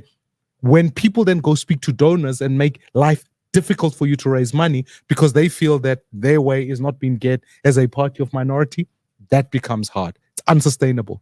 Either you will die or the party will die. The second issue is that then the entire environment inside the organization became profoundly toxic. There were mornings, and I say this even when I think about it now, there were mornings I would wake up every day thinking, I would rather fight this for this country But these battles that are inside the organization, where you are reading about your life in newspapers every day with false distortions for weeks and weeks on end, you've got to come home and look at your wife, you've got to look at your kids, you've got to have your own well-being, and then say to yourself, is it then worth it? Had I stayed in the DA, I can tell you as night follows day, I would have died. It just was unsustainable. So for my own soul, for my own well-being, and now I'm coming back into politics, having, as the famous Roosevelt quote would say, tasted both defeat but also success and victory. Having worked now in the private sector, having skilled myself a little bit more, I'm busy completing a PhD now. I'm a better human being than I was in 2019. And in some ways, as painful as it was, I'm grateful for the break, the hiatus you took that gave me the. I saw an interesting comment here from Patrick. He said he's right about this grand coalition of the opposition. It's what I've pushed for the whole time. One of the reasons I'm irritated with the DA constantly going on about the PA is precisely this. But I mean, I'm glad Phumi brought this up because it's always going to haunt you, right? Yeah. This question about like why you left the DA, why couldn't you do it in the DA? And there are a lot of people standing up for you here. In fact, I think it was Snipes who said, now you're getting down to business. Ask Phumi, he should have stayed. Okay, so I think that's interesting, and it gives you an opportunity to explain yourself. But now you say that there's a different relationship with you and all these party leaders. Yeah, you know, and funny enough, even when we managed to garner signatures, right, the calls that I got ranged as far as ANC senior leaders to opposition leaders who just phoned to congratulate because it's that opportunity. It's that sense of being able to not be, if you like, not willing to listen, not willing to hear the other argument. Sometimes, you know, when you hear parties, you actually interrogate them. You ask them, hey, what do you think about working with the DA? There's a term bandied around. They say the DA is arrogant. That's the point they make. We had this discussion with John last week. But I think what they really are trying to say is that the DA isn't willing to go, we hear you, and what does it mean? Now, let me give you a real practical example of how this thing works, right? I come back to this coalition discussion. I get a call from the city of Johannesburg saying, at the time, Herman Mashaba and them were proposing an additional 2% rates hike additional. Now you've got a dilemma because you need the EFF's votes to be able to pass that budget. Julius is saying for his constituency in Alexandra, they want no rate hikes. Now, no city can function without having to increase rate hikes to some degree. He has a point about his constituency. The DA of today simply says, stuff you. We're going to put the rate hikes anyways, and if the government collapses, so be it. I can remember spending a number of hours with Julia saying, where can we find each other on this issue? What are your actual issues, each other? What are the numbers here that we've got to play around with? What is the net loss? What are all of those things? We eventually settled on 1%, and the city could be able to afford some of that lack of increase, etc. But you know what? When you're willing to do that, you get a better deal, the coalition works and goes forward. So to me, all I'm trying to get through is that when you are freed up to do the work that you got to do, the relationship with those leaders is one of saying, what do we put country interest first? Let's go for it there. That's why even now, these parties that we've been able to bring together, some of them have got councillors in places and some of them as that. If you aspire to lead South Africa, you cannot not deal with the contradictions of this country. You have to accept that the hopes of one can equally be the fears of another. You have to accept that on one day you are in Alexander, on another you are in Sandton. You have to accept that there are others who say private healthcare must be the only way and the lack of government must be the thing. There are others who are saying we don't have another choice, we need government. You in the job of leadership is being able to find what I would like to consider this radical centrism, this idea of being able to bring the best of both worlds to the table and drive it forward. You have to manage contradictions. It's not black versus white in this country. It's black and white, colored and Indian by constitutional expressions. It is all of the above. It's rich and poor. You have to work with those contradictions. The lazy path is to say, well, I'm just a party for blacks, or I'm just a party for whites, or I'm just a party for coloreds or Indians or Christians or this or that. Once you are down that slipstream, then we don't have to think. We don't have to think through complexity. We just have to arrive and say, well, this is the view of the blacks, and so we can't debate the issue further. So what's your vision for the country that you believe takes those fears and ambitions on all sides to one place and can drive us forward? Yeah. What's that vision? And that's why when I woke up and I said, saying we want to build one South Africa isn't just clever, catchy things. It's actually an inherent ambition that says it is possible to live in a country upon which blacks and whites, coloreds and Indians can prosper together and live together peacefully. That's my overarching narrative. I've stayed with it for as long as I've been in politics and will fight for it till the day I die. And part of that is to say to all of those respective groups of South Africans, can we be joined together by values? This value of Ubuntu, this idea that I see you as a fellow human being, before I see all the any other things, I see that. And ultimately, we share common threats. If a snake pulled in here, in this room today, the threat is common to both of us. Therefore, how do we unite together against that? And I'm saying, if we can share common values and then understand that in 3 priority areas, the economy, education, and ultimately making sure all citizens are safe, those common fears, common threats are common to all of us, and we can commit to fighting towards those things.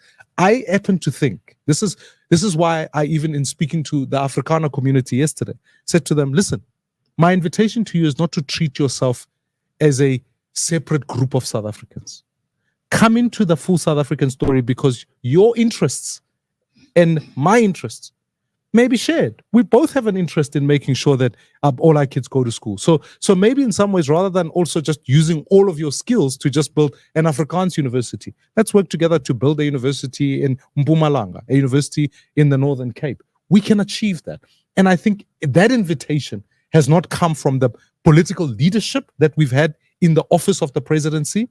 And because we haven't had that kind of invitation to South Africans to work together, we've lost it. To stand up for them in particular, because I notice every time I drive past the Afrikaner community, I mean, every time I drive past Waterkloof Air Force Base where the Guptas landed, there's that Soltech University they've built there, right? Which is AfriForum, Solidariteit, all of those people.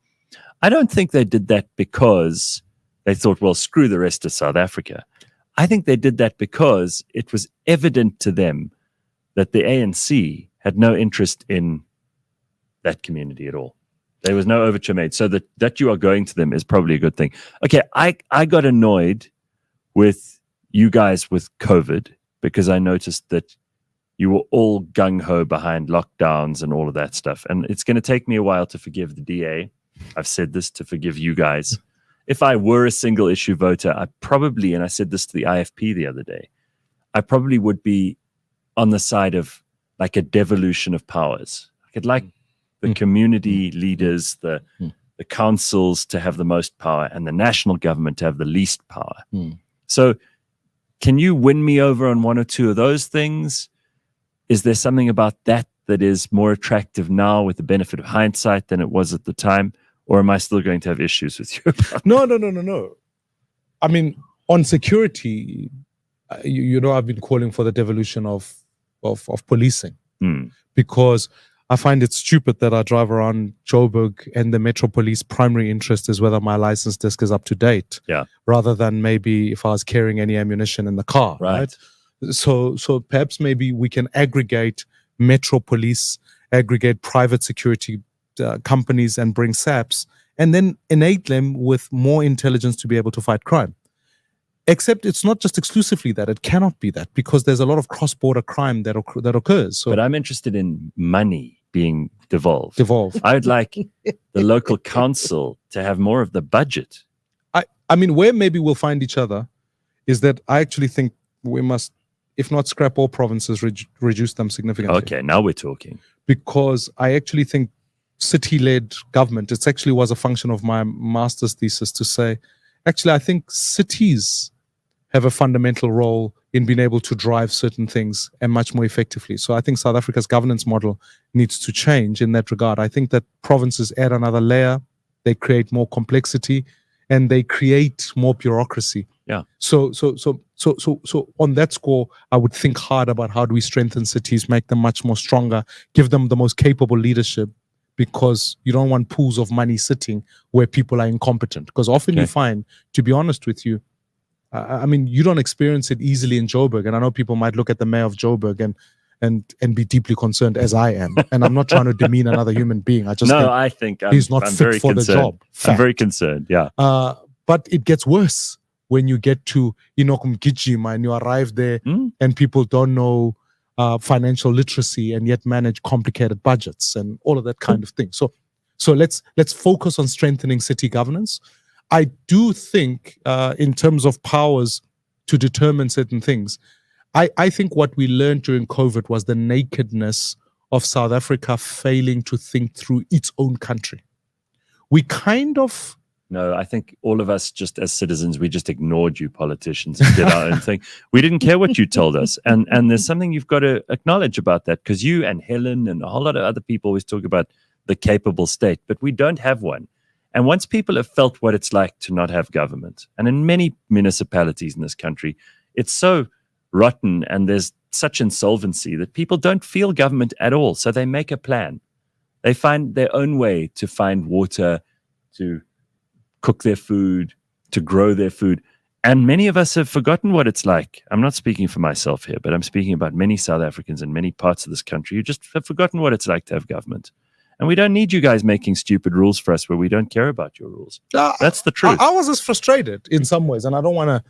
I mean, it was just 2020, 2021. So at the period of time, I wasn't part of Parliament, so I can only take some of the blame, not all of the blame. Sure, if you, as you say, and during that period, I spent those 2 years. We managed to raise some funds to be able to. We distributed over 1.1 million meals during that time, because that was very good, and I'm glad you brought that up, and you deserve credit for that. But what I'd like is just hey, we shouldn't have closed the schools. Let him finish. One of the things, I mean, that's... Just let him finish his thought. Yeah, like... what I think you are also saying, though, Gareth, and I think it's an important point here, and this is what I want to learn. I don't think you get it right all the time. I think as a leader, at first, when you're getting imperfect information and imperfect science, as you have to make decisions as a leader, maybe about closures, about shutdowns. Maybe at first you go with conventional wisdom that you've learned. I wish that maybe 2 or 3 months into the journey, we would have been able to stop and say, maybe this is not practicable for us, and we were wrong, and be willing to say that to citizens. Cool. And I think citizens would be willing to accept a political leadership that's also honest about saying we get some things wrong. And I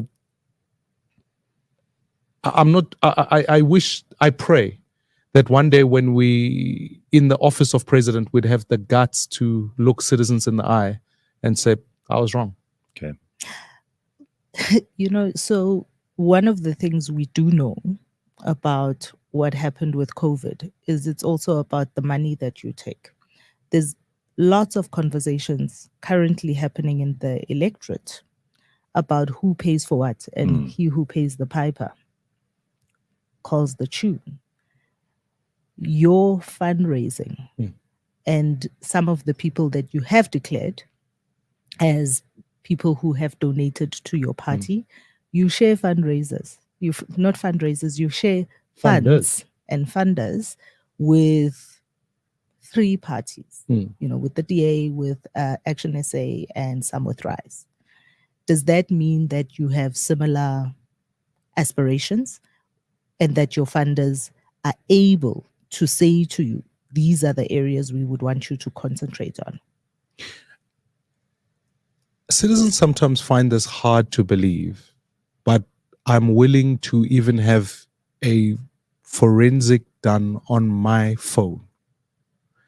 There has never, at least of any of the donors that you speak about, who have post facto called me up and said, you'll take this position on this issue, or you'll do this on this issue.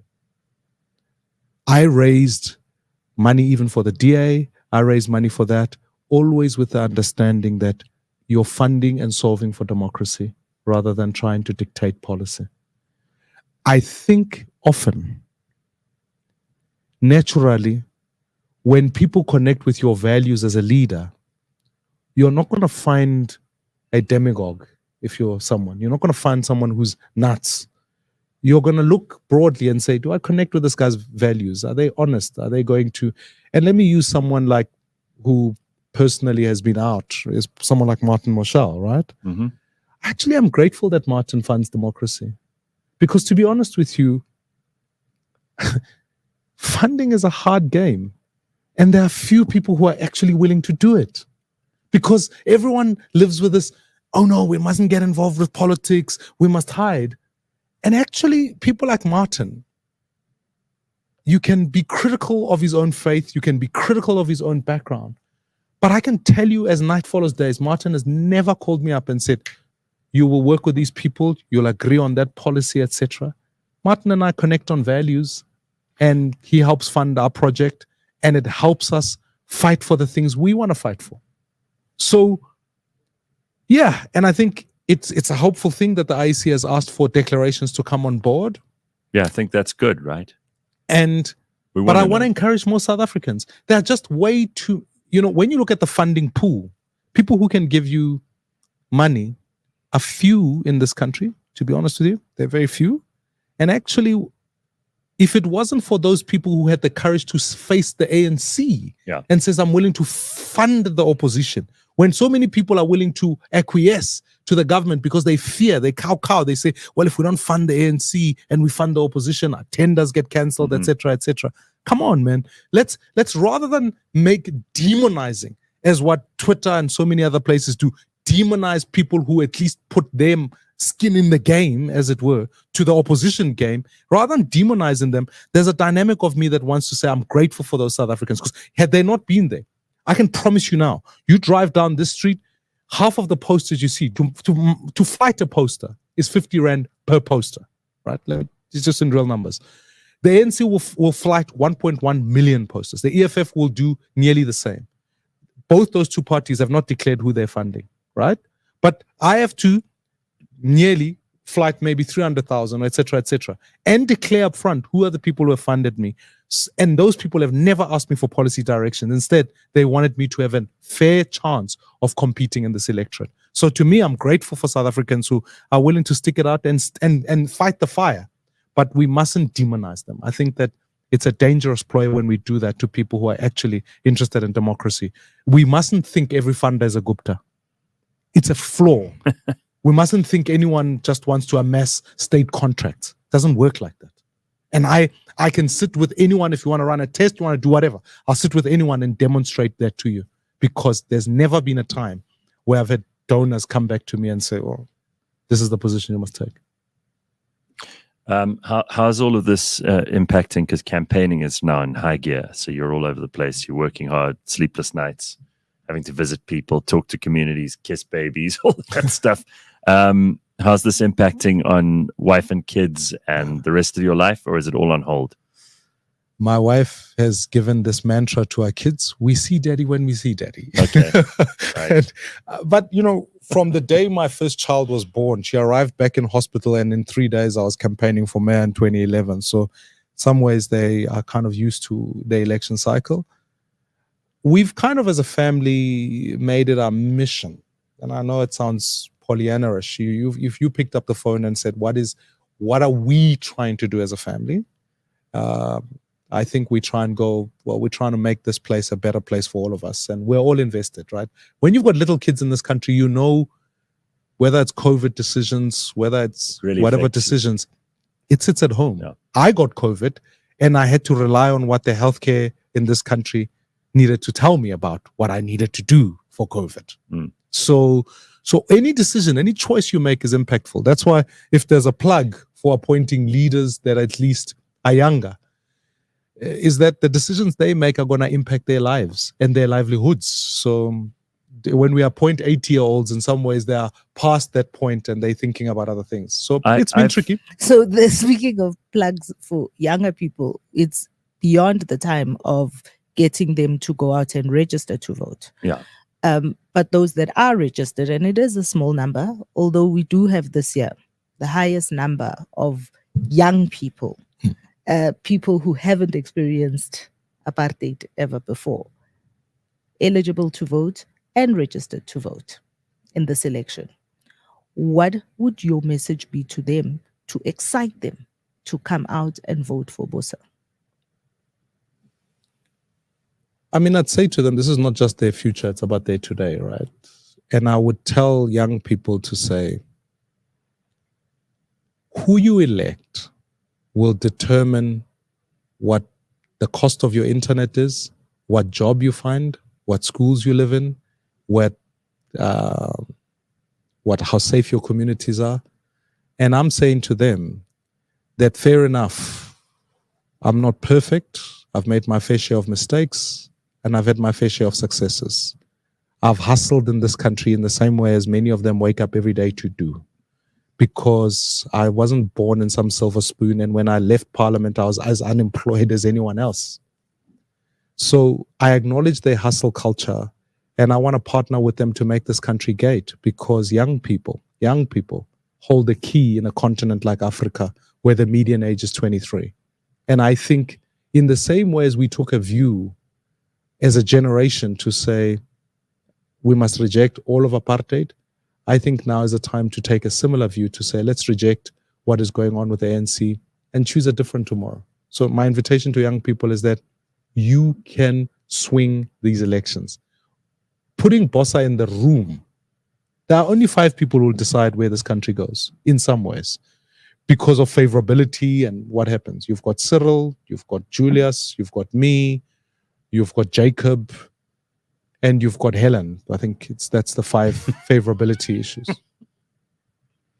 Put me in, I know. Did you hear that? The shade. The shade.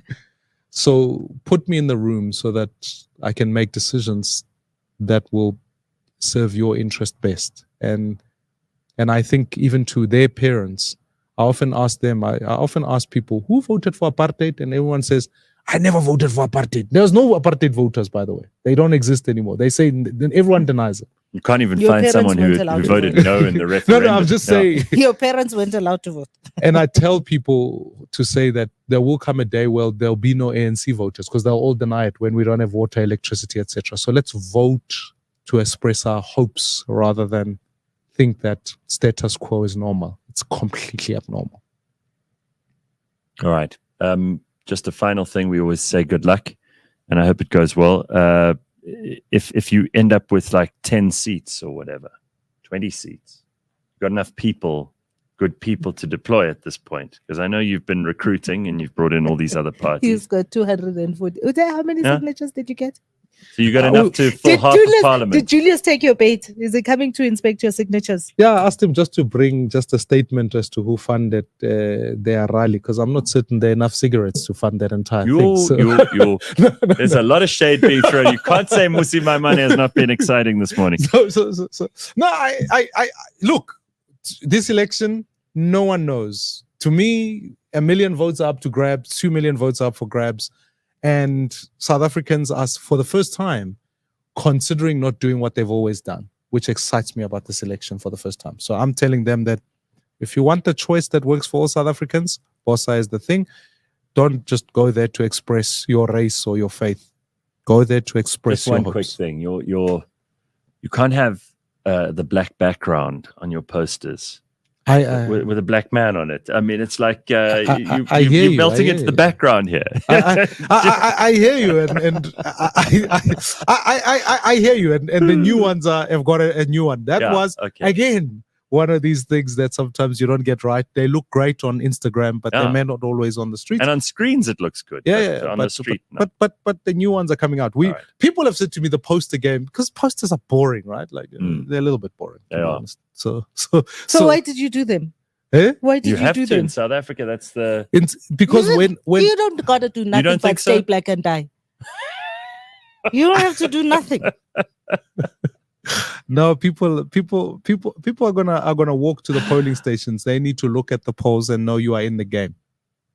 And posters help you do that. I'm just interested in what neighborhood you get what posters, because there's some interesting stuff. What's happening in your neighborhood? Baba, I've even seen MK. MK posters. You know, I've got 2 neighborhoods. that I frequent all the time. You're It's half between- Soweto and It's, half. so it's I know. between my house and Rosebank, which is where I work. There's the Bosa posters just went up in Rosebank, and then there's the well-trodden path to my mother's house, and there I go past the hostel. So I go past 2 hostels to get to my mother's house, and I see lots of MK posters. I see Do It for Shenge. Yeah. I also see a big across the freeway, IFP Setembe.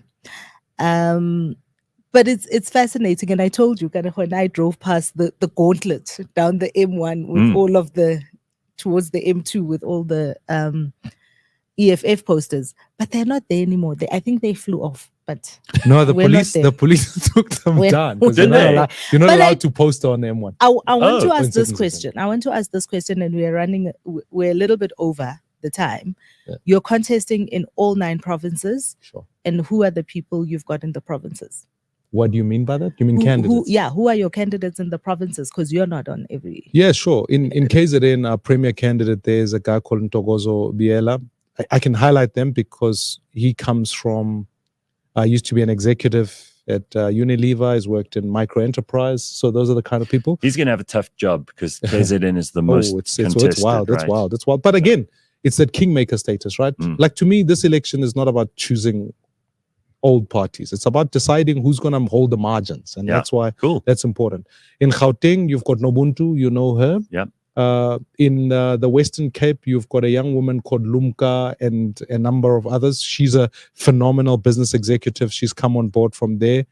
In the Eastern Cape, you've got an ex-business guy who used to, funny enough, work within the ANC, Umaxhoba. In Limpopo, we've got a young guy called Timothy and a number of key candidates who have come out of communities that have been working there. He's been a political activist. In the Free State, you've got a Dr. Diseko, who's worked in academia, has lectured, and is an incredible South African. In the Northern Cape, you've got an ex-teacher, a woman called Millie, who is now fighting sex offenders in that community, and so she's an activist. So I can take you province by province. There's phenomenal talent. We've got ambassadors. We've got South Africans who have been in business, who have been in politics. I've been in politics for long enough. This is probably one of the best caucuses I've ever had to work with. In the provincial elections, where do you think you're going to do the best? Yeah, look, Gauteng is the game, naturally, because 13 million voters reside here, and that's an important proportion of the votes. The recent polls have showed us that we're growing quite significantly, even in KZN, despite the confusion of MK and all of that. Keep in mind that Phoenix and Chatsworth aren't always aligned in that space, and we've got some interesting candidates who come from those communities. The Western Cape is an interesting place because Cape Town, if there's ever a tale of 2 cities, is that. So if you go to Kukuletu, Kaili, Chalanga, that whole community. And Laleli Banjali, look, you must leave the Western Cape alone. And Laleli. Hey, yazi. And basitshele kahle, yazi. So now we're just trying to sit on the margins. And it's also interesting when you go to places like Beaufort West, etc., and the Karoo, we've got some interesting developments that are taking place there. And then lastly, I think Limpopo and the Eastern Cape. So those are the 2 major problems. Okay. All right. Listen, good luck. And we will see you on election day. Yeah, boy. Good stuff. Vote. Mmusi Maimane, very nice to have you here. Thank you, everybody. That is the burning platform for this morning, and the Real Network continues with plenty of good stuff through the course of the rest of this week. We'll be back tomorrow morning at 6 a.m. Don't miss it. Thanks, Pums.